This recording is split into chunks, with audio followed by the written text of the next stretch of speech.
В 4 утра позавчера в 5 районах Крыма были задержания, аресты и обшуки.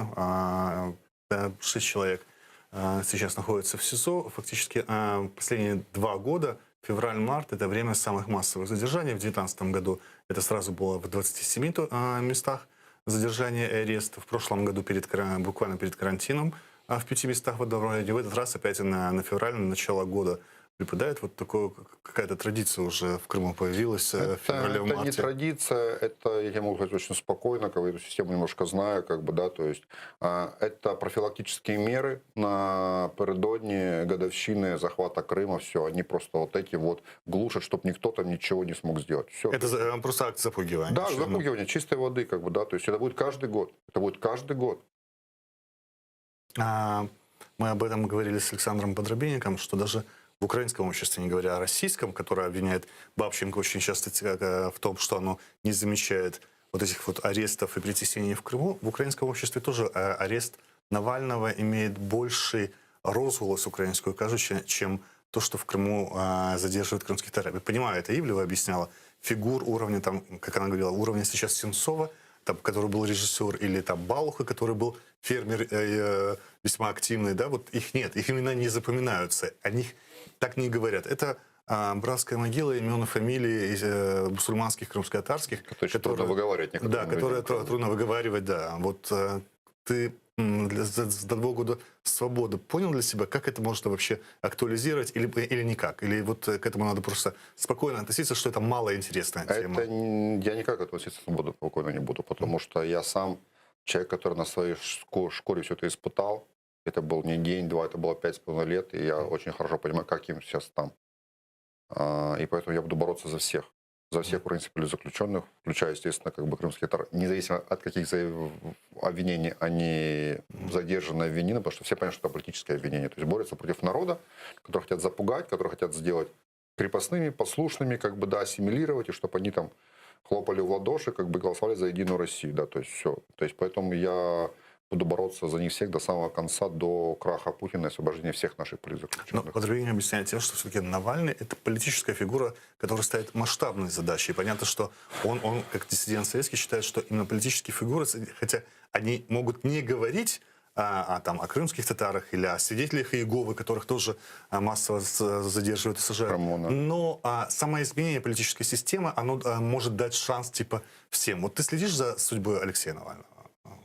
Ну, да, это было громкое дело. Прям слежу, как бы, да, тем более у меня отношение к нему, как бы, не такое восхищенное, потому что мы помним его высказывание про Крым, не бутерброд, да, и про войну в Донбассе. Он считает, что просто Россия тратит много денег, поэтому эта война должна быть запрещена не потому, что там гибнут люди, или потому, что там это незаконный акт агрессии, терроризма, как бы, да, международного. То есть он на этой тематике, как бы, коррупции, как бы, да, в деньги бьет, как бы, россиян, что им больше, как бы, он думает понятливее, как бы, да, но это тоже фигура, которая, если ее будет приход, как бы, к власти, а это шансы очень высокие на самом деле, они с каждым годом не повышаются. То есть, когда про это говорили 5 лет назад, это было что-то нереальное, а сейчас это вполне уже просчитываемые варианты, как бы, да, поэтому Путин его боится. Возможно, не будет развязкой для решения украинского, как бы, украинско-российского конфликта, по крайней мере, возвращать Крым точно не Ты сидел в собирается. российской тюрьме, периодически его же тоже сажали, и его брата сажали.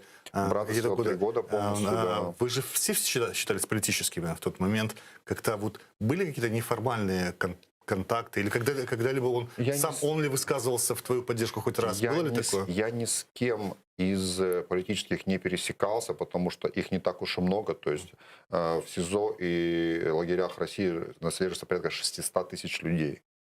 А политзаключенных, которых можно назвать политзаключенными, как бы, да, их несколько сотен, как бы, да, то есть, и поэтому я один раз в ростовском СИЗО на спецблоке пересекся с Литвинов, у нас был такой политзаключенный, как бы, парень, простой парень с оккупированного Донбасса, он поехал в Донецк, что там поссорился с этими самыми сепаратистами, его там отдали в МГБ, его там запытали, как бы, да, он сознался в 28 убийствах к утру, как бы, да. Мы сидели в разных камерах и просто общались на голос, как бы, я знал, что он тоже в этом списке. Навальный меня поддерживал в общем хоре, когда уже, как бы, уже была голодовка, уже была массовая там поддержка в России, там тоже очень большая была поддержка среди демократического, как бы, направленных россиян. Вот, он тоже поддержал это в общем хоре, но он не был каким-то таким, как бы особо там, как, например, тот же Сакуров, который всегда говорил, выходил из ряда вон и говорил это, понимаете, когда я своими глазами сидел там, где-то мы в лагере, там телевизор, какие-то новости, как бы, да, прямой эфир, там сидит там 200 человек, такой огромный стол, такой, все пафосно, красивее делать, и все это как бы деятели культуры, что Путин отчитывается, и Сакуров говорит, а я хочу говорить про Сенцова, и начинает про меня там 10 минут Путину, и все, как бы, то есть это очень смелый поступок.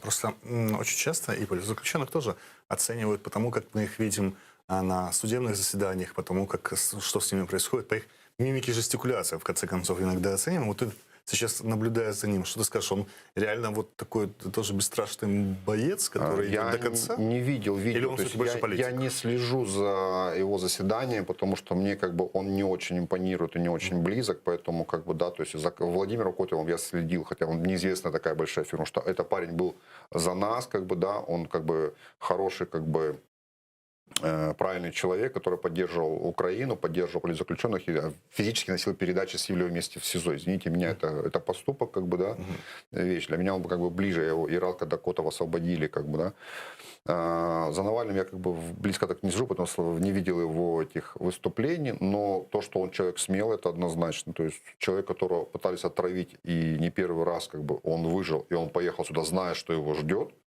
это как бы поступок, как бы, ну, достойный, скажем так. То есть, но с одной стороны, а с другой стороны, это выверенный поступок. Он понимал, что сейчас, ага, пришел Байден, политика изменится, сейчас как бы вот он придет, у него есть в кармане фильм про этот самый, про Путина, 100 миллионов просмотров на Ютубе, извините меня, это как бы серьезный аргумент. И он понял, что его посадят, скорее всего, как бы, да, но его никто не тронет, потому что публичность – это защита, понимаете. То есть, слава богу, путинский режим – это не режим Пол Пота, который вырезал четверть населения своей страны, Камбоджи. То есть все-таки у Путина как бы не казнят, и смерти Магнитского и Немцова к чему-то их научили, как бы они не хотят скандал. То есть Навальный в тюрьме не умрет, это точно. То есть какой-то произойдет только несчастный случай. Ну, на самом деле, как бы, да.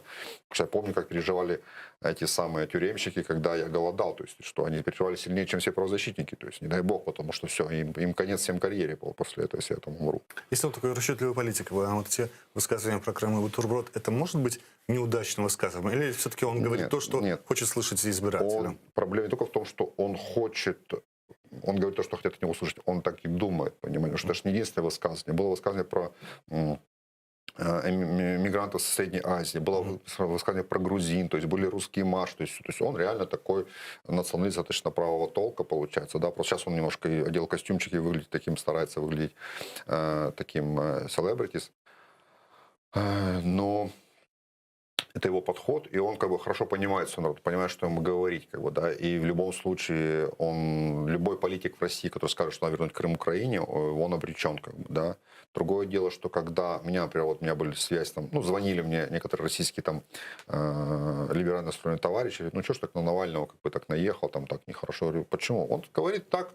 Я считаю, это неправильно, я считаю, говорит, ну вам легко, у нас так вот нельзя, и так-то, когда он выиграет, типа Крым он вернет. Я говорю, очень я сомневаюсь, очень. Как бы мы не хлебанули горе с Навальным тоже, потому что это будет такой вариант, что его признают на Западе, все будут держать ему руки, все хорошо, а вот Крым, ну вот Крым сейчас он скажет, я знаю, что он скажет, давайте провести еще один референдум.